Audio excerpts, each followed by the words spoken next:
Okay, already நம்ம 12 questions பார்த்துட்டோம். இப்போ பேலன்ஸ் உள்ள கொஸ்டின்ஸ் பார்ப்போம். 13 கொஸ்டின்ஸா.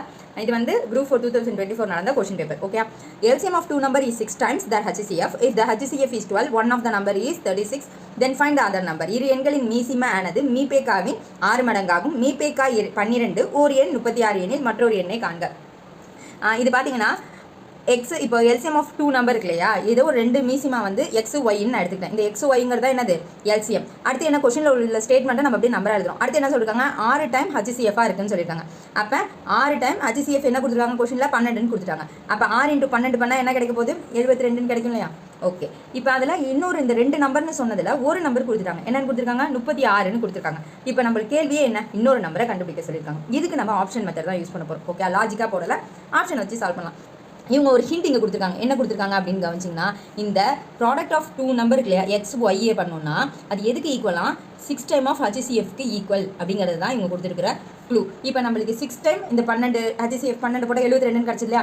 அப்போ இந்த பக்கம் உள்ள நம்பர் வந்து 72 அப்படின்னு இருந்துச்சுன்னா இது ரெண்டுமே ஈக்குவலாக இருந்துச்சுன்னா அதான் ஆன்சர். இப்போ ஒரு நம்பர் 36. இப்போ ஃபஸ்ட் ஆப்ஷனை நான் எடுத்துக்கிறேன், 24ங்கிற ஆப்ஷன் எடுத்துக்கிறேன்.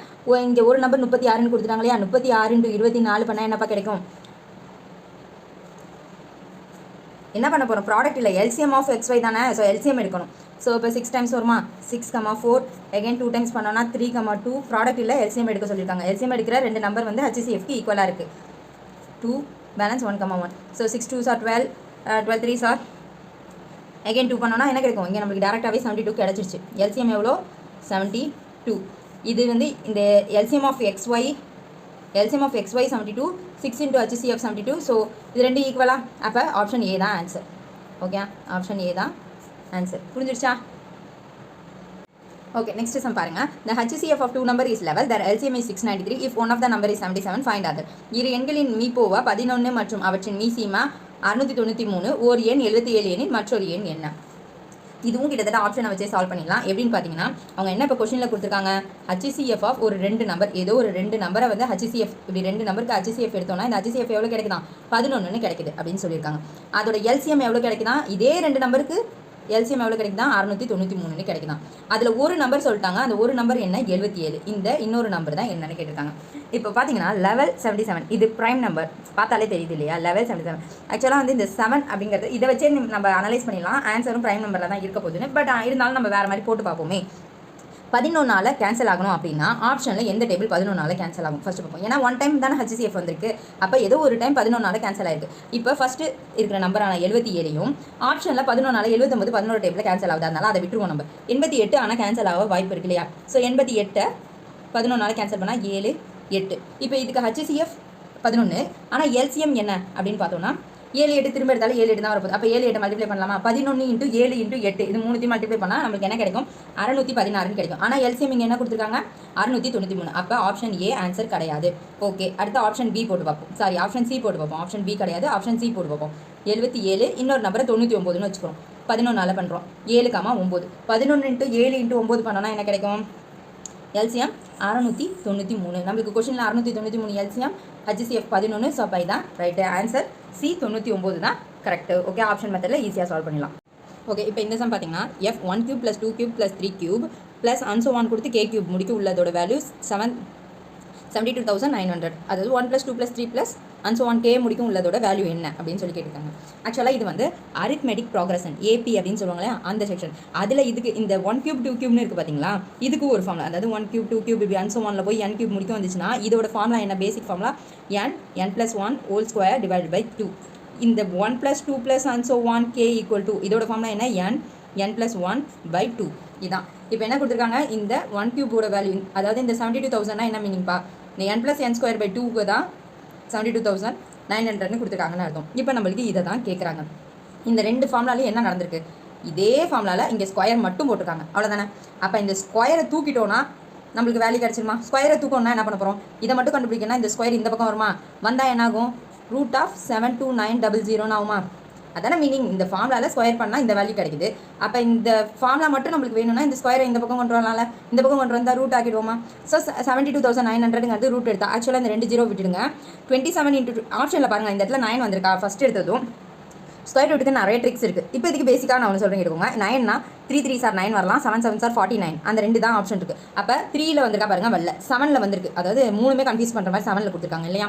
ஸோ 7ஐ வச்சு அடுத்த ஃப்ரண்ட்டில் உள்ள நம்பரை மட்டும் டேலி பண்ணி பாருங்கள். இப்போ வந்து 27 கியூப் 30 கியூப் முடிக்க படித்தவங்களா இருந்தீங்கன்னா 27 கியூப் ஸ்கொயர் ஸ்கொயர் முடிக்க படித்தவங்களா இருந்தீங்கன்னா 27 ஸ்கொயர் எல்லாருக்குமே தெரியும் 729 சொல்லி. அப்போ இதோட ஆன்சர் என்ன? இங்கே உள்ள 0 ஒன்று ஆட் பண்ணிக்கணும் இல்லையா? இதோட ஆன்சர் வந்து 7290 அப்படின்னு கிடைக்கும். இங்கே ஒரு 0 ஆல்ரெடி இருக்குது. ஸோ ஆட் பண்ணிக்கிட்டோம்னா என்ன வரப்போகுது? ஆன்சர் 270 தான் ஆன்சர். புரியுதா? 27 ஸ்கொயர் பண்ணால் 7219 கிடைக்கும். ஸோ ஆல்ரெடி இதில் வந்து ஒரு 0 இருக்குது. ஸோ அதனால நான் ஆட் பண்ணியிருக்கேன், அவ்வளோதான். ஓகே, கால்குலேட் பண்ணி பாருங்கள். இல்லைனா இதை அப்படியே மல்டிப்ளை பண்ணி கூட பாருங்கள். 270 × 270 மல்டிப்ளை பண்ணிங்கனாலும் இந்த ஆன்சர் வந்துடும். அடுத்த கொஸ்டின் பாருங்க. A person invested ₹12,000 fixed deposit scheme for 2 years at the rate of 5% compound interest. How much amount will be got on maturity for the fixed deposit? ஒருவர் ₹12,000 5% கூட்டு வட்டி விதத்தில் 2 ஆண்டுகளுக்கு நிரந்தர வைப்பு திட்டத்தில் செலுத்துகிறார். நிரந்தர வைப்பு திட்டத்தின் முதிர்வு தொகை அவர் எவ்வளவு பெறுவார்? ஆக்சுவலாக வந்து எதையுமே போட்டு கன்ஃபியூஸ் பண்ணிக்காதீங்க. இது கொடுத்துருக்கிறது என்ன கொடுத்துருக்காங்க? காம்பவுண்ட் இன்ட்ரெஸ்ட் கொடுத்துருக்காங்க. நம்மளுக்கு கிவன்லாம் இதேமாரி இன்ட்ரெஸ்ட் சம்ஸ் எல்லாம் வந்துச்சுன்னா என்னென்ன பார்த்துக்கோங்க. ஃபஸ்ட்டு பிரின்சிபல் கொடுத்துருக்காங்க 12,000, நம்மளுக்கு தேவையான இது. அடுத்து வந்து ரேட் ஆஃப் இன்ட்ரெஸ்ட் 5% கொடுத்துட்டாங்க. இயர் N 2 இயர்ஸ் கொடுத்துட்டாங்க. இது சிம்பிள் இன்ட்ரெஸ்ட்டாக காம்பவுண்ட் இன்ட்ரெஸ்ட்டாக? Compound interest. காம்பவுண்ட் இன்ட்ரெஸ்ட்னாலே ஃபார்முலா அப்ளை பண்ண வேணாம். நான் வந்து பர்சன்டேஜ் மெத்தட் யூஸ் பண்ணுவேன். Okay, compound interest. ஸோ அதே மெத்தடில் இப்போ நான் சால்வ் பண்ணுறப்பாங்க. ஃபஸ்ட் எடுத்ததும் 5%. இப்போது இந்த 12,000ல் 10% அப்படின்னா என்ன அர்த்தம்? இந்த ஒரு 0 கட் பண்ணுவோமா? இப்போ 10% ஆஃப் 12,000 அப்படின்னா என்ன அர்த்தம்? இங்கே டிவைட் பை 100ன்னு வரும்ல பர்சன்டேஜ். ஸோ ஒரு 0 கேன்சல், இங்கே ஒரு 0 இங்கே ஒரு 0. அப்போ 10%னா என்ன அர்த்தம்? 1200. 10%னா 1200ன்னு அர்த்தம். இப்போ நம்மளுக்கு கொஸ்டினில் 5% கேட்டிருக்காங்க. அப்போ டிவைடட் பை 2 போடலையா? இப்போ 10/2 போட்டோன்னா 5 கிடைக்கலையா? ஸோ அப்போ இதுக்கு டிவைட் பை 2 போடலாம் இல்லையா? அப்போ என்ன கிடைக்க போகுது? 600 கிடைக்க போகுது. இப்போ நான் என்ன பண்ண போகிறேன்? ஃபஸ்ட் இயருக்கு கால்குலேட் பண்ண போகிறேன். ஓகே, ஃபஸ்ட் இயருக்கு பிரின்சிபல் 12,000. எனக்கு வட்டி எவ்வளோ கிடச்சிருக்கு? 600. 5%க்கு 600 வட்டி கிடச்சிருக்கு. இதை ஆட் பண்ணால் எவ்வளோ கிடைக்கும்? 12,600ன்னு கிடைக்கும். இப்போ நான் அடுத்த இயருக்கு போகணும், அதாவது செகண்ட் இயருக்கு போட போகிறேன். இந்த 12,600 என்ன பண்ண போகிறேன்? இந்த 12,600ல் 10% இந்த ஒரு 0 எடுக்க போகிறேன். டிவைடட் பை 2 போட போகிறேன். போட்டால் என்ன கிடைக்கும்? 630 கிடைக்கும் இல்லையா? இப்போ இந்த 630 வட்டியை போய் இதில் ஆட் பண்ண போகிறேன். பண்ணால் என்ன கிடைக்கும்? 13,230 கிடைக்குமா? அவங்க 2வது வருஷம் அவங்க எவ்வளோ பேலன்ஸ் தொகை வாங்குவாங்க தானே கேட்டுக்காங்க. இது போய் அப்படியே ஆப்ஷனில் பாருங்கள் எங்கே இருக்குன்னு. ஆப்ஷன் சியில் இருக்கு பாருங்கள். 13,230 அப்படிங்கிறது தான் ஆன்சர். நான் இப்போ சொல்லி போகிறதுனால டைம் ஆகுது. நீங்கள் போட்டிங்கன்னா ஃபாஸ்ட்டாக போட்டுடலாம். அடுத்த கொஸ்டின் பாருங்கள். A merchant has 120 liters, 180 liters of 2 kinds of oil. He wants to sell oil by filling 2 kinds of oil in tins of equal volumes. What is the greatest capacity of such a tin? வியாபாரி ஒருவர் 2 வகையான எண்ணெய்களை முறையே 120 litre 180 litre என இரு கலங்களில் வைத்துள்ளார். சம அளவு கொண்ட கலனில் அந்த 2 எண்ணெய்களையும் நிரப்பி விற்க விரும்புகிறார். கலன் கொள்ளும் அதிகபட்ச கொள்ளளவு. சிம்பிளாக சொல்லணும்னா 120 லிட்டர் 180 லிட்டர்னு வேறு அளவில் எண்ணெய் வச்சிருக்காரு. ஆனால் அவர் ரெண்டுத்தையும் ஒரே அளவான ஏதோ ஒரு டியூப்லையோ இல்லை 2 பாத்திரத்தில் ஈக்குவலாக வைக்கணும் அப்படின்னு நினைக்கிறாரு. ஸோ அப்போ அந்த டின்னு ரெண்டுமே எப்படி இருக்கணும்? சமமாக இருக்கணும். அப்போ இந்த ஆயிலும் சமமாக இருக்கணும். ஆக்சுவலாக ஸ்டேட்மெண்ட் சம் எல்லாமே average, LCM, HCF, profit loss இந்த பேஸில் உள்ள சம்ஸாக தான் இருக்கும். அதனால் நீங்கள் கொஸ்டினை படித்து பார்த்துட்டு இந்த 3 விஷயத்தில் அப்ளிகபிள் ஆகிற மாதிரி இருக்கா அப்படிங்கிறத அனலைஸ் பண்ணும். இப்போ நம்மளுக்கு என்ன கொஸ்டின் கேட்டிருக்காங்க? கிரேட்டஸ்ட் கெப்பாசிட்டி ஆஃப் சர்ச் டின் அப்படின்னு கேட்டிருக்காங்க. ஈக்குவல் வேல்யூமாக வச்சாருன்னா அதில் அதிகபட்ச அளவு எவ்வளோ கொள்ளும், எவ்வளோ பத்தும் அப்படின்னு கேட்டிருக்காங்க. அதிகபட்ச அளவு, அதாவது கிரேட்டஸ்ட்டும் கொடுத்துட்டாங்க அவங்க. இப்போ சமம் அப்படின்னு பார்த்தாலே ரெண்டுத்துக்கும் ஒரு வேல்யூ சமமாக கிடைக்கும்னா நம்ம என்ன பண்ணால் சமமாக கிடைக்கும்? HCF பண்ணால் சமமாக கிடைக்கும் இல்லையா? LCMனா ரெண்டும் வேறு டேபிளில் கூட மல்டிப்ளை பண்ணலாம். ஆனால் HCFனா என்ன அர்த்தம்? சமமாக மட்டும்தான் இருக்கணும் இல்லையா? அப்போ ஃபஸ்ட்டு ஸ்டெப்பாக என்ன பண்ண போகிறோம்? HCF எடுத்து பார்க்க போகிறோம். Okay, HCF எடுப்போமா? எது ரெண்டுத்துக்கு? இந்த 120 லிட்டருக்கும் இந்த 180 லிட்டருக்கும் ஃபஸ்ட்டு HCF எடுக்க போகிறோம். 5 டேபிள் அடி பண்ணலாம் இல்லையா? பண்ணால் இங்கே 26 36ன்னு கிடைக்குமா? அடுத்து 4 டேபிள் அடி பண்ணலாம் இல்லையா? பண்ணால் 6 9ன்னு கிடைக்குமா? HCF தானே பண்ணுறோம், இதுக்கப்புறம் பண்ண முடியாது இல்லையா? அப்போ 5 என்ன கிடைக்க போகுது? 5 என்ன கிடைக்க போகுது? 20ன்னு கிடைக்கும். இதானே இதோட HCF. ஓகே, இப்போ நம்மளுக்கு ரெண்டுத்தையும் சமமாக நிரப்பணும் அப்படின்னா எது அதிகபட்ச அளவு அப்படிங்கிறது தான் நம்மளோட கொஷின். சாரி, ஒரு மிஸ்டேக் பண்ணிட்டேன். என்னென்னு பார்த்தீங்கன்னா இது 3 டேபிளாட்டி அடிக்கலாம் இல்லையா? ஸோ இது வந்து 2 டைம், இது வந்து 3 டைம் வரும். இதுக்கு மேலே தான் நம்ம ஒன்றும் பண்ண முடியாது. அப்போ 5 4s are 20 × 3 20 × 3 என்ன கிடைக்க போகுது? 60.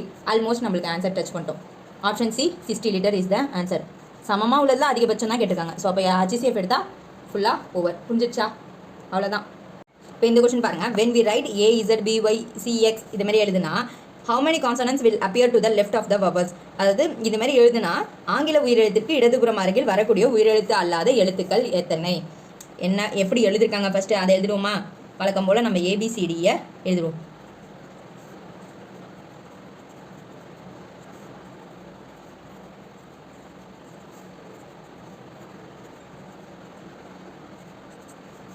இப்போ என்ன பண்ணியிருக்காங்க, அப்படியே ரிவர்ஸில் எழுதிட்டு வந்திருக்காங்க இல்லையா பக்கத்தில்.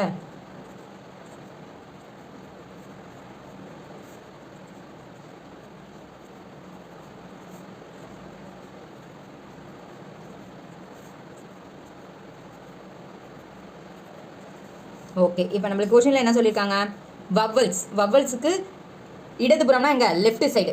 வவ்வல்ஸ் ஃபஸ்ட்டு என்னென்ன இருக்குது, AEIOU இதுதான் வவ்வல்ஸ் இல்லையா, அது கன்ஃபார்ம் தெரியும் இல்லையா.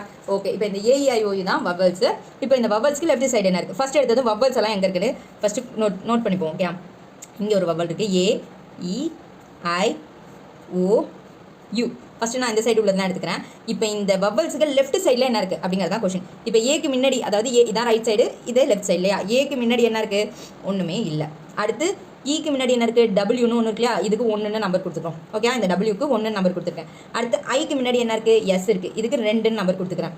அடுத்து ஓக்கு முன்னாடி என்ன இருக்குது, ஓக்கு லெஃப்ட் சைடில் என்ன இருக்குது, எம் இருக்குது, இதுக்கு 3ன்னு நம்பர் கொடுத்துக்கிறேன். அடுத்து யூக்கு லெஃப்டாக யார் இருக்கா, ஜி இருக்குது, இதுக்கு 4ன்னு நம்பர் கொடுத்துக்கிறேன்.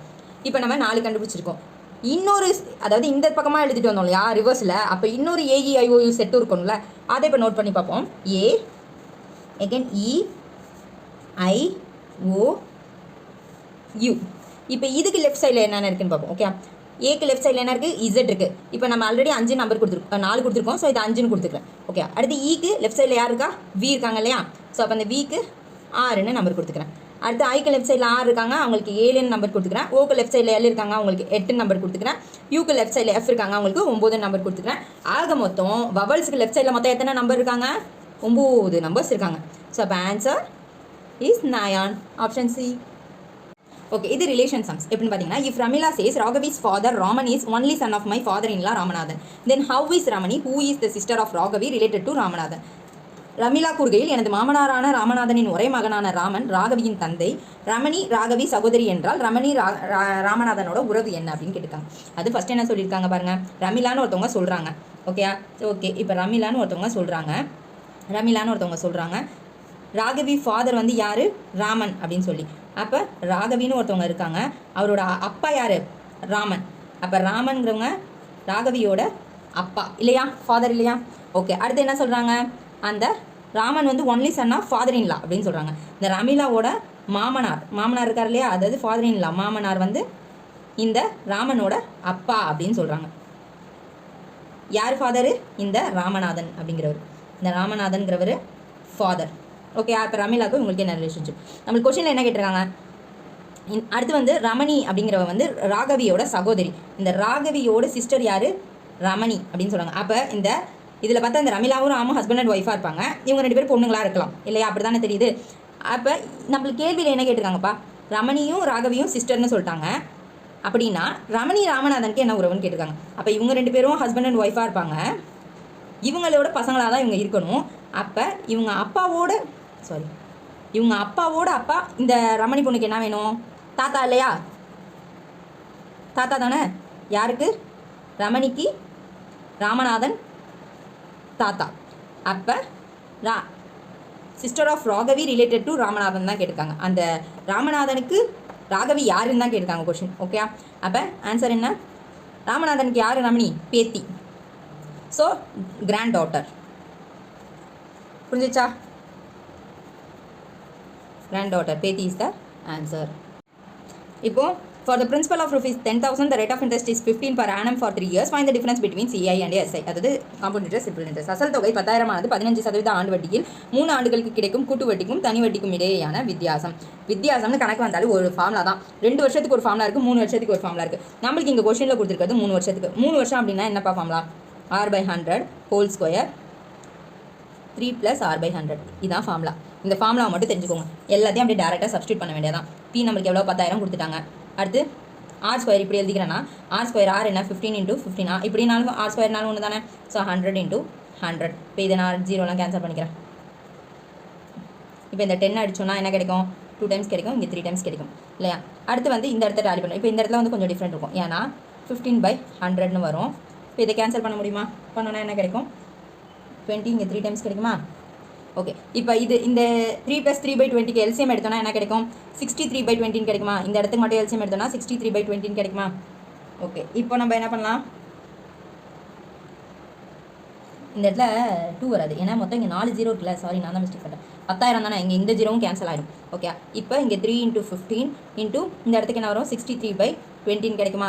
இப்போ நம்ம இதை கேன்சல் பண்ணலாம் இல்லையா, 3 டைம்ஸ், இது 4 டைம்ஸ் வரும். இப்போ நீங்கள் இது எல்லாத்தையுமே சால்வ் பண்ணி, அதாவது இது முடிஞ்சு மல்டிப்ளை பண்ணி அதுக்கப்புறம் 4ஆல் டிவைட் பண்ணி பார்த்தீங்கன்னா உங்களுக்கு ஆன்சர் என்ன கிடைக்குன்னா 708.75 ரூபா அப்படிங்கிறது தான் ஆன்சர். Option C. ஓகே, இங்கே எனக்கு ஸ்பேஸ் இல்லை, அதனால் மல்டிப்ளை பண்ணி பாருங்கள். ஓகே, இப்போ பார்த்தீங்கன்னா அடுத்த question, 3 men 4 women can earn ₹3,780 in 7 days. 11 men 13 women earn ₹15,040 in 8 days. In what time 7 men 9 women earn 12,400? 3 ஆண்கள் 4 பெண்கள் 7 நாட்களில் ₹3,780 சம்பாதிக்கிறார். 11 ஆண்கள் 13 ஆண்கள் சேர்ந்து 8 நாட்களில் ₹15,040 சம்பாதிக்கிறாங்க. எனில் 7 ஆண்கள் 9 பெண்கள் சேர்ந்து அந்த வேலையை செஞ்சால் ₹12,400 சம்பாதிக்கிறாங்க. ஆனால் அவங்க எத்தனை நாள் செஞ்சாங்கிறத கொடுக்கல. அதை தான் நம்மளுக்கு கொஸ்டினாக கேட்டிருக்காங்க. இது மெனி மேன் ஒர்க் அப்படின்னு சொல்லலாம், அதாவது மென்னு உமன் ஒர்க் அப்படின்னு சொல்லலாம். ஓகே, ஒரு மென்னு இத்தனை உமன் சேர்ந்து செஞ்சு இவ்வளோ ரூபான்னு கேட்கலாம், இல்லை இத்தனை நாட்களில் கேள்வி கேட்கலாம், இல்லை எத்தனை ரூபான்னு கேள்வி கேட்கலாம். நம்மளுக்கு கொஸ்டின் நாட்களில் கேட்டிருக்காங்க. ஓகே, இந்த மெத்தட் வந்தாலே வேறு ஆப்ஷன் இல்லை, கொஞ்சம் நம்ம லாஜிக்காக சால்வ் பண்ணிக்கிட்டே தான் போகணும். என்ன அப்படின்னு பார்த்தீங்கன்னா, ஃபஸ்ட்டு என்ன கொஸ்டினில் கொடுத்துருக்கிறத இப்போ நம்ம ரைட் பண்ண போகிறோம். ஓகே, என்ன சொல்லியிருக்காங்க, 3 மென்னு 4 உமன் சேர்ந்து எவ்வளோ வேலை பார்த்துருக்காங்க, ₹3,780 சம்பளம் வாங்கியிருக்காங்க. எத்தனை நாளில், 7 நாள் வேலை பார்த்து. ஓகே, இப்போ 7 நாளைக்கு ₹3,780 ஒரு நாளைக்கு என்ன, அதான் எனக்கு வேணும் இல்லையா. அப்போ என்ன பண்ணுவேன், 3,780 டிவைடட் பை 7 போடலாமா, போட்டால் என்ன கிடைக்கும், ₹540. இந்த ₹540 தான் இவங்களோட ஒரு நாள் சம்பளம். சரியா, இது ஃபஸ்ட்டு. அடுத்து ரெண்டாவது பாயிண்ட் என்ன கொடுத்துருக்காங்க, 11 மென்னு 13 உமன் சேர்ந்து ₹15,040 வாங்குறாங்க. எத்தனை நாள் வேலை பார்த்து, 8 நாளைக்கு. அப்போ இதுக்கும் எனக்கு ஒரு நாள் சம்பளம் எவ்வளோ அப்படின்னு பார்க்கலாமா. சரி, என்ன பண்ண போகிறேன், 15,040 டிவைட் பை 8 பண்ணலாமா, பண்ணால் எனக்கு ஒரு நாள் சம்பளம் கிடச்சிருமா. டிவைட் பண்ணால் என்ன கிடைக்க போகுது, 1,880 அப்படின்னு கிடைக்க போகுது. இப்போ நம்ம இதை வந்து ஃபஸ்ட்டு ஈக்குவேஷன் செகண்ட் ஈக்குவேஷன் அப்படின்னு வச்சுக்கலாம். Okay, first equation second equation வச்சுப்போம். இப்போ இந்த ஈக்குவேஷன் சால்வ் பண்ணுவோம் இல்லையா, அந்த மெத்தடில் சால்வ் பண்ணணும், வேறு வழியே இல்லை. இது இப்படி தான் போட்டாங்க இந்த சம்ம. இப்போ 3 men 4 womenோட ஒரு நாள் சம்பளம் எவ்வளோப்பா, 540. ஒரு நாள் சேலரியை வச்சு தான் நம்ம போடுறோம், அப்போ தான் ஈஸியாக கண்டுபிடிக்கலாம். 11 men + 13 women = 15,040. இப்போ இந்த மாதிரி மெத்தட் வந்துச்சுன்னா நம்ம என்ன பண்ணுவோம், இந்த இடத்துல 3ஆல் பண்ணுவோம், இந்த இடத்துல 13 அடிமல், அதாவது 13 × 3 11 × 4 11 × 540, 3 × 11 3 × 13 3 × 15,040. அப்படி பண்ணோன்னா இந்த இடத்துல சிம்பிள்ஸ் மாற்றோம் இல்லையா, மைனஸ் மைனஸ் மைனஸ், ஏன்னா இங்கெல்லாம் ப்ளஸ் சிம்பிள்ஸ் இருக்குது, அதனால மைனஸில் ஆகுமா. அப்போ இங்கேயும் 33 வரும், இங்கேயும் 33 வரும், எம் கேன்சல் ஆகிடும். ஃபைனலாக நம்மளுக்கு நீங்கள் சால்வ் பண்ணி பாருங்கள். நான் இடம் இல்லைன்னு ஃபாஸ்ட்டாக போடுறோம். ஓகே, இந்த இடத்துல மைனஸ் ஆகி -w ஒரு வேல்யூ கிடைக்கும், அந்த வேல்யூ இங்கே வர நம்மளோட டிவைட் ஆகும், இங்கே மைனஸ் ஆகி வரதோட டிவைட் ஆகும். டிவைட் ஆகி ஃபைனலாக நம்மளுக்கு டபிள்யூட வேல்யூ 60 அப்படின்னு சொல்லி கிடைக்கும். இப்போ இந்த W60 கொண்டுட்டு போய் நம்ம இந்த ஏதோ ஒரு ஈக்குவேஷனில் ஃபஸ்ட் ஈக்குவேஷனில் சப்ஸ்டியூட் பண்ணலாம். ஏதோ ஒரு ஈக்குவேஷனில் சப்ஸ்டியூட் பண்ணால் நம்மளுக்கு எம் என்ன கிடைக்கும், 100ன்னு கிடைக்கும் இல்லையா. இப்போ நம்மளுக்கு வந்து கொஷினில் என்ன கொடுத்துருக்காங்க, கொஷினில் கேட்டிருக்கிறது என்ன, 7 men, அதாவது நம்மளுக்கு கொஷினில் என்ன கேட்டிருக்காங்க, 7 மென்னும் 9 உமனும் சேர்ந்து வேலை பார்த்தா சம்பளம் எவ்வளோ, 12,400 அப்படிங்கிறது தான் நம்மளுக்கு கொஷினில் கொடுத்துருக்காங்க. எத்தனை நாட்கள்னு நம்ம கண்டுபிடிக்கணும்.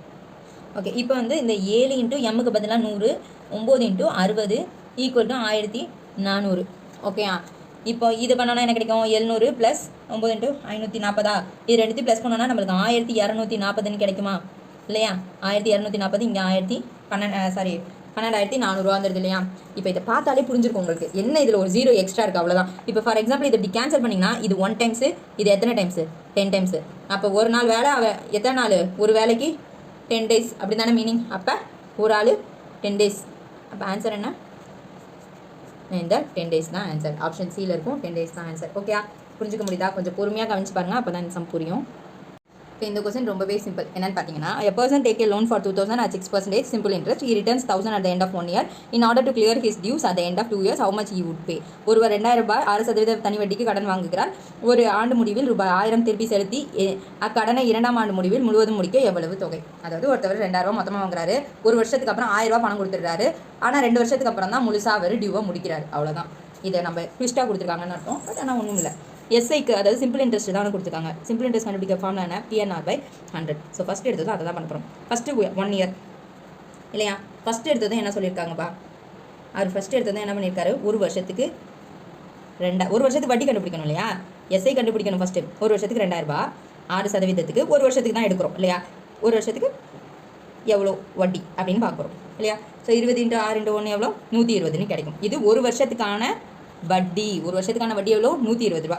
அடுத்து என்ன சொல்லியிருக்காங்க, அடுத்த வருஷம் இந்த ஒரு வருஷம் முடிஞ்சதும் என்ன பண்ணிட்டாரு 1000 ரூபா பே பண்ணிட்டாரு. அப்போ என்ன அர்த்தம், பிரின்சிபல் 2000 ரூபா வாங்கியிருக்காரு, 2000 ரூபாயில் 1000 ரூபா கொடுத்துட்டாரு. அப்போ மீதி 1000 ரூபா அவருக்கு கடன் இருக்குது அப்படின்னு அர்த்தம். 1000 ரூபா அசலை தான் கொடுத்துருக்காரே தவிர அவர் வட்டி 120 ரூபாயை அவர் கொடுக்கல இல்லையா. வட்டி 120 ரூபா அவர் கொடுக்கல, அசல் மட்டும்தான் எவ்வளோ கொடுத்துருக்காரு 1000 ரூபா கொடுத்துருக்காரு. ஓகே, இப்போ நம்மளுக்கு அவருக்கு அசலில் எவ்வளோ குறையும் 1000 ரூபா குறைஞ்சிருக்கும். அப்போ அவர்கிட்ட 2வது வருஷத்துக்கு வட்டி எவ்வளோ கட்டுவார் 1000 ரூபாய்க்கு மட்டும் தான் கட்டுவார் இல்லையா. ஏன்னா இது சிம்பிள் இன்ட்ரெஸ்ட் தானே, தனி வட்டி தான். அதனால 1000 ரூபாய்க்கு அந்த ஒரு வருஷத்துக்கு 6% கட்டினா எவ்வளோ கட்டுவார், 60 ரூபா கட்டுவாரா. மொதல் வருஷம் 120 ரூபா கட்டுவார், அடுத்த வருஷம் 60 ரூபா கட்டுவார். அப்போ இந்த 120 + 60 சேர்த்தா எவ்வளோ கிடைக்கும் போது 180 ரூபாங்கிறது எவ்வளோ அவரோட வட்டி காசு 180 ரூபா. ஆல்ரெடி 2000 ரூபாயில் 1000 ரூபா அசலை கொடுத்துட்டாரு. அப்போ பேலன்ஸ் எவ்வளோ இருக்கும் அவர்கிட்ட, இந்த ஒரு 1000 ரூபா அசல் இருக்கும். அப்போ மொத்த அமௌண்ட் எவ்வளோ 1000 ரூபா இருக்கிறது ப்ளஸ் வட்டி சேர்த்து 1180. ஆப்ஷன் பியில் இருக்குது பாருங்கள், இதான் ஆன்சர். புரிஞ்சிச்சா, கிளியராக புரிஞ்சிச்சா? இது புரியலன்னா ஒன் டைம் கமெண்ட் பண்ணுங்கள், வேணா திரும்ப சொல்கிறேன். ஓகே, ஈஸியாக புரியும். அசலில் மட்டும்தான் கழியுது, போன வருஷத்தோட வட்டி இந்த வருஷத்தோட வட்டியை சேர்த்து பேலன்ஸ் இருக்கிற 1000 ரூபாயோட ப்ளஸ் பண்ணியிருக்கோம், அவ்வளோதான். Okay. Vijay borrows rupees 10,000 for 2 years at 4% per annum simple interest. He lent it Sanjay at 6% per annum for 2 years. Find his gain in this transaction per year. Vignesh 2 ஆண்டுகளுக்கு 4% வட்டி விதத்தில் 10,000 ரூபாய் கடனாக பெற்றார். இந்த பணத்தை சஞ்சயிடம் 2 ஆண்டுகளுக்கு 6% வட்டி விதத்தில் கடனாக கொடுத்தார். இந்த பரிமாற்றத்தில் அவருக்கு கிடைத்த ஒரு ஆண்டின் லாபம். ஆக்சுவலாக இது சிம்பிளாக புரிஞ்சுக்கோங்க. விஜய்னு ஒருத்தவன் எவ்வளோ 10,000 ரூபாய் கடன் வாங்குறான். ஓகே, எத்தனை வருஷத்துக்கு வாங்குறான் 2 வருஷத்துக்கு. அப்போ 2 வருஷத்துக்கான சிம்பிள் இன்ட்ரெஸ்ட். எத்தனை சதவீதத்துக்கு வாங்குறான் 4%. இந்த விஜய் என்ன பண்ணுறாரு, சஞ்சய்னு ஒருத்தவனுக்கு கொடுக்குறாரு, அந்த 10,000 ரூபாயை கொடுக்குறாரு. ஆனால் எத்தனை சதவீதத்துக்கு 6%. அதே 2 வருஷத்துக்கு கொடுக்குறான். அப்போ இந்த விஜய் என்ன பண்ணுவான், இந்த சஞ்சய் கொடுக்குற காசுலேயே அவனோட வட்டியை கட்ட போகிறான், அவ்வளோதானே அர்த்தம். ஓகே, அப்போ இந்த விஜய்க்கு என்ன லாபம் கிடைக்கும் அப்படிங்கிறது தான் கொஸ்டின். ஸோ இதை போட்டு குழப்பிக்கவே வேணாம், சிம்பிளாக சொல்லணும்னு வச்சுக்கோங்களேன். 4% வட்டிக்கு அவன் வாங்கியிருக்கான் விஜய், 6%க்கு கொடுக்குறான் அப்படின்னா இப்போ இந்த 6%ல் விஜய் 4% மட்டும்தானே அந்த கடன் வாங்கினவன்ட்ட கொடுப்பான். பேலன்ஸ் அவன்கிட்ட எவ்வளோ இருக்கும் 2% இருக்கு இல்லையா. இந்த 6 - 4 பண்ணால் அந்த 2%ங்கிறது தான் இந்த விஜயோட லாபம் இல்லையா. இந்த 2% அமௌண்ட் தான் விஜய்க்கு கிடைக்கிற லாபம், ப்ராஃபிட் இல்லையா. ஸோ அப்போ நம்ம கொஸ்டின்ல என்ன கேட்டிருக்காங்க, விஜய் எவ்வளோ கெயின் பண்ணுவான் அப்படிங்கிறது தானே கொஸ்டின். அப்போ நம்ம டேரெக்டாக போய் இந்த 2%க்கு சப்ஸ்டியூட் பண்ணலாமா. பிரின்சிபல் எவ்வளோ 10,000, அதாவது PNR/100 அந்த ஃபார்ம்லா எஸ்ஐ கண்டுபிடிக்க அதை யூஸ் பண்ணோம். 10,000 2 வருஷத்துக்கு 2%. அவனோட கெயின் தானே கேட்டிருக்காங்க, அதனால 2% மட்டும் எடுத்துக்கிறோம். 100 கேன்சல் பண்ணோன்னா என்ன கிடைக்கும், சாரி ஒரு இந்த இடத்துல ஒரு இயர் கொஸ்டினில் கேட்டிருக்காங்க பாருங்கள், ஒரு ஆண்டின் லாபம்னு கேட்டிருக்காங்க. ஒரு வருஷத்துக்கு மட்டும் அவனோட லாபம் என்னன்னு கேட்டிருக்காங்க. அதனால நம்ம இயரில் 1ன்னு போட்டால் போதும், 2 போட வேணாம். ஓகே, இப்போ 200ன்னு கிடைக்குமா. ஆன்சர் ஆப்ஷன் ஏல இருக்குது பாருங்கள், 200 ரூபா லாபம். ஓகே, இந்த இடத்துல கவனிங்க, நான் இப்போ மிஸ்டேக் பண்ண மாதிரி பண்ணிடாதீங்க. ஏன்னா அது பாருங்கள் ஆப்ஷனில் வந்து 400 கொடுத்துருக்காங்க. இப்போ நான் போட்ட மாதிரி போட்டிருந்தா 400 தான் ஆன்சர் வந்திருக்கும். ஸோ அது மாதிரி தான் கேர்லெஸ் மிஸ்டேக் ஆகிடும். ஸோ கவனிச்சு பார்த்துக்கோங்க. ஓகே, ஒரு ஆண்டின் லாபம் தான் கேட்டிருக்காங்க. 1 இயர் ஆஃப் டிரான்சாக்ஷன் எவ்வளோ லாபம் ப்ராஃபிட் தான் கேட்டிருக்காங்க. Okay thank you. அடுத்த கொஸ்டின் பாருங்க. Find the ratio between HCF and LCM of the number 713. 7, 13 ஆகிய எண்களின் மீபோவா மீசிமாவின் விகிதத்தை காண்க. அதாவது 7/13 இதான ரேஷியோ. இப்படி போட்டாலும் 7:13 இப்படி போட்டாலும் ஒன்று தானே. ஃபஸ்ட்டு இந்த நம்பரை பாருங்கள். சிம்பிளாக சொல்லணும்னா இந்த நம்பரே என்னப்பா, ப்ரைம் நம்பர்ஸ் இல்லையா. 7ங்கிறது ப்ரைம் நம்பர், 13ங்கிறதும் ப்ரைம் நம்பர். இப்போ ப்ரைம் நம்பர்னா என்ன அர்த்தம், ஃபஸ்ட்டு 7 7ஆல் தான் வகுப்படும், அப்படி இல்லைனா 1ஆல் வகுப்படும். அதேமாதிரி 13 13ஆல் தான் வகுப்படும், இல்லைனா 1ஆல் தான் வகுப்படும். அப்படி தானே இதுக்கு அர்த்தம். அப்போ இதோட காமனான ப்ரைம் நம்பருக்கு HCF என்னவாக இருக்கும், கண்டிப்பாக 1ஆக தான் இருக்கும். இதுக்கு HCF என்னவாக தான் இருக்கும். 7 13 எந்த டேபிளால் அடி பண்ணணும்னா 1ஆல் மட்டும்தான் அடிப்பட முடியும் ப்ரைம் நம்பருக்கு. ஓகே, ஸோ HCF என்ன தான் இருக்கும், 1ஆக தான் இருக்கும். இப்போ LCM ஆஃப் ப்ரைம் நம்பர்னா அந்த 2 நம்பரை மல்டிப்ளை பண்ணணும், அவ்வளோதான். LCM ஆஃப் ப்ரைம் நம்பர்னா அந்த 2 நம்பரை மல்டிப்ளை பண்ணணும். 7 13 மல்டிப்ளை பண்ணால் எனக்கு கிடைக்கும் 91. இப்போ நம்ம மினிட்ல சொன்ன மாதிரி என்னது 7/13 என்னது 1/91. இப்படி போட்டாலும் 1:91னாலும் 1 தானே. அப்போ ஆன்சர் எங்கே இருக்குது, ஆப்ஷன் ஏ 1:91. இதான் ஆன்சர், அவ்வளோதான், சிம்பிள். ஓகே, அடுத்த கணக்கு பாருங்க. கயல் bought 5 dozen eggs. Out of that 45 eggs are good eggs. Express the number of rotten eggs in percentage. Kayal 5 dozen முட்டைகளை வாங்கினார். அது 45 முட்டை நல்ல முட்டைகள் எனில் கெட்டிட்ட முட்டைகளின் சதவீதத்தை காண்க. கயல்னு ஒரு பொண்ணு 5 டஜன் முட்டை வாங்குறா. அதில் 45 நல்ல முட்டை, பேலன்ஸ் கெட்டு போனது. அந்த பேலன்ஸ் கெட்டு போன முட்டை எத்தனைன்னு கேட்காம அது பர்சன்டேஜில் கேட்டிருக்காங்க, அவ்வளோதான். ஓகே, இது சிம்பிளாக பார்க்கணும். ஃபஸ்ட்டு எடுத்ததும் ஒரு டஜன்னா எவ்வளோ 12ன்னு அர்த்தம் இல்லையா. எந்த ஒரு பொருளாக இருந்தாலும் ஒரு டஜன் 12. அப்போ ஒரு டஜன் 12 முட்டை. அப்போ இவ எவ்வளோ வாங்கியிருக்கான், 5 டஜன் வாங்கியிருக்கா. அப்போ 5 × 12 எவ்வளோ 60 வரும் இல்லையா. 5 × 12 60. இப்போ அவன் மொத்தம் எத்தனை முட்டை வாங்கியிருக்கான், 60 முட்டை வாங்கியிருக்கா. அந்த 60ல் 45 முட்டை நல்ல முட்டை 45 முட்டை என்ன முட்டை? நல்ல முட்டை. இந்த 60ல் 45 போயிட்டுனா பேலன்ஸ் எவ்வளோ இருக்கும்? 15 முட்டை இருக்கும் இல்லையா? அப்போ இந்த 15 முட்டை தான் என்ன இருந்திருக்கும்? கெட்டு போயிருந்திருக்கும், பேடு முட்டையாக இருந்திருக்கும் இல்லையா? கெட்டு போன முட்டை 15 முட்டை. இந்த 15 முட்டையை பர்சன்டேஜில் சொல்லுங்கன்னு சொல்லியிருக்காங்க. ஓகே, இப்போ இந்த 60 முட்டை அப்படிங்கிறது 100% அப்படின்னா இந்த 15 முட்டை அப்படிங்கிறது எத்தனை சதவீதம்? இதுதான் கொஷின் இல்லையா? இதை வந்து நீங்கள் எந்த மெத்தடில் போட்டால் பர்சன்டேஜ் மெத்தடில் ட்ரை பண்ணிங்கனாலும் ஓகே. நான் எப்போவுமே சிம்பிளாக எப்படி சால்வ் பண்ணிப்பேன்னா, இந்த 2 நம்பரை இதேமாரி கேன்சல் பண்ணிப்பேன். கேன்சல் பண்ணும்போது எனக்கு 4 அப்படின்னு கிடைக்குது இல்லையா? அப்போ இந்த 15 × 4 பண்ணால் எனக்கு 60 கிடைக்குது அப்படின்னா இங்கே இருக்கிற ஏதோ ஒரு நம்பரால் இந்த 4 மல்டிப்ளை பண்ணால் எனக்கு 100 கிடைக்கும் அப்படின்னு அர்த்தம் இல்லையா? இப்போ இங்கே உள்ள நம்பர் என்னன்னே தெரில அப்படின்னா நான் என்ன பண்ணலாம்? 100 டிவைட் பை 4ன்னு போடலாம் இல்லையா? போட்டால் எனக்கு எவ்வளோ கிடைக்கும்? 25ன்னு கிடைக்கும். அப்போ இந்த எக்ஸோட வேல்யூ 25. ஆப்ஷன் சி ஆன்சர் 25% தான் ஆன்சர். இப்போ நான் சொன்னது புரிஞ்சுக்க முடிஞ்சிச்சா? ட்ரை பண்ணி பாருங்கள், ஈஸியாக புரியும். அடுத்த கொஸ்டின் பாருங்க. If Sunday 2, Tuesday 3, Thursday 2, what is the value of Monday? நான் சிம்பிளாக இதேமாரி லாஜிக்கல் கொஸ்டினுக்கு ஒரு ஐடியா தரேன் பாருங்க. 5 இருக்குல்ல, ஏஇ அதாவது வவ்வல்ஸ் அப்படிங்கிறது AEIOU மொத்தம் எத்தனை? 5. இந்த 5 நம்பருக்கு கீழே வந்துச்சுன்னா இது வவ்வல்ஸ் சம்மந்தப்பட்ட கொஸ்டினாக தான் இருக்கும். 10, 15, 20ன்னு போச்சுன்னா தான் ABCD நம்பர்ஸ் இருக்குல்ல, ஏனா 1, பினா 2 அது மாதிரி இருக்கும். ஓகே, இப்போ நம்மளுக்கு இந்த 5, இந்த 2, 3, 2 இப்படி தான் வந்திருக்கு. அப்போ இந்த கண்டிப்பாக வவ்வல் சம்மந்தப்பட்ட கொஸ்டின் தான் இருக்கும். இப்போ ஃபஸ்ட் எடுத்ததும் சண்டேக்கு என்ன சொல்லியிருக்காங்க? 2ன்னு கொடுத்துருக்காங்க. வவ்வல்ஸ் இதில் இந்த வேர்டில் வவ்வல்ஸ் எங்கே இருக்குது? யூ இருக்குது, ஏ இருக்குது. 1, 2 ஆமாம் 2 தானே கொடுத்துருக்காங்க. ஓகே, அடுத்து டியூஸ்டேக்கு பார்ப்போமே. டியூஸ்டேயில் பார்ப்போம். UEA 1, 2, 3 நம்பர் கொடுத்துருக்காங்க. அப்போ தேர்ஸ்டேக்கு பார்ப்போமே. தேர்ஸ்டேயில் UA 2 தான் இருக்குது. ஸோ 2 நம்பர் கொடுத்துருக்காங்க. அப்போ நம்மளுக்கு ஆன்சர் என்ன? கொஸ்டின் என்ன கேட்டிருக்காங்க? மண்டேக்கு என்ன நம்பர்னு கேட்டிருக்காங்க. மண்டேயில் என்ன இருக்குது? O இருக்குது, A இருக்குது. அப்போ 2 தானே ஆன்சர் வரப்போகுது. ஸோ அப்போ ஆன்சர் 2. அவ்வளோதான். ஓகே, இது முடிக்க வந்து நம்ம குரூப் 4 நடந்த 2022 கொஸ்டின் பேப்பர் பார்த்துட்டோம். இப்போ வந்து குரூப் 4 2024 கொஸ்டின் ஃபுல்லாக கம்ப்ளீட் பண்ணிட்டோம். இப்போ இந்த இயர் அதாவது 2024 மட்டுமே மொத்தம் 14 கொஷின், அதாவது 14 எக்ஸாம்ஸ் நடந்திருக்கு. 14 எக்ஸாம்ஸ்லையும் 25 மேக்ஸ் கொஸ்டின் கேட்டிருப்பாங்க இல்லையா? மொத்தம் 350க்கு மேலே மேக்ஸ் கொஸ்டின்ஸ் வருது. அந்த 350 கொஸ்டினுமே நம்ம சால்வ் பண்ணுறது தான் இப்போ நம்மளோட டார்கெட்டு. ஸோ இப்போ அதில் ஒரு கொஸ்டின் பேப்பர் முடிச்சாச்சு. பேலன்ஸ் இருக்கிற 13 கொஸ்டின் பேப்பரும் அப்கமிங் வீடியோவில் வரும். நீங்கள் சப்ஸ்கிரைப் பண்ணி வச்சுக்கோங்க. ஓகே, தேங்க்யூ ஸோ மச் பா.